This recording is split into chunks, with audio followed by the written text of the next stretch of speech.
ভাবছি এখন থেকে প্রত্যেকদিন তোমাদের একটা রিকোয়েস্টের ভিডিও বানাবো। যেমনটা আজকে একটা বার্থডে গিফট বক্স বানাবো, তাও টিস্যু পেপার রোল দিয়ে।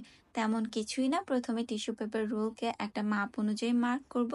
একই রকম করে আমি 2টা মার্ক করা রোল কেটে নিয়েছি। এখন এইটাকে সমান বরাবর এভাবে ভাঁজ করে এখান থেকে একটা রোলকে আমি মাঝ বরাবর একটু অংশ কেটে একটু ছোট করে নেব। তারপর এটাকে লাভ শেপ করব একটা গ্লু গানের সাহায্যে। অন্য রোলটাকেও এইভাবেই লাভ শেপ দিব, যেটা কিনা এটা ঢাকনা হিসেবে ইউজ করা যাবে। তারপর এগুলোকে বক্স বানানোর জন্য একটা কার্ডবোর্ডে এগুলোর মাপ অনুযায়ী লাভ শেপ কেটে সেগুলোকে এটার মধ্যে গ্লু গানের সাহায্যে অ্যাটাচ করে দেয়। এখন আমার কার্ডবোর্ডটা যেহেতু আগে থেকে ব্ল্যাক এবং হোয়াইটের একটা কন্ট্রাস্টের ডিজাইন ছিল, তাই সম্পূর্ণ বক্সটাকে আমি কালো রং করি, আর এটা শুকিয়ে গেলে লাস্টে এটার উপর একটা বো অ্যাড করি। তো আমার কিউট গিফট বক্স তো রেডি। এটার মধ্যে তোমরা রিং, ব্রেসলেট যে কোনো কিছু অ্যাড করতে পারো। তো নেক্সট পর্বে কি দেখতে চাও সেটাও কমেন্টে জানাও। ভিডিও ভালো লেগে থাকলে লাইক করে দিও। টাটা।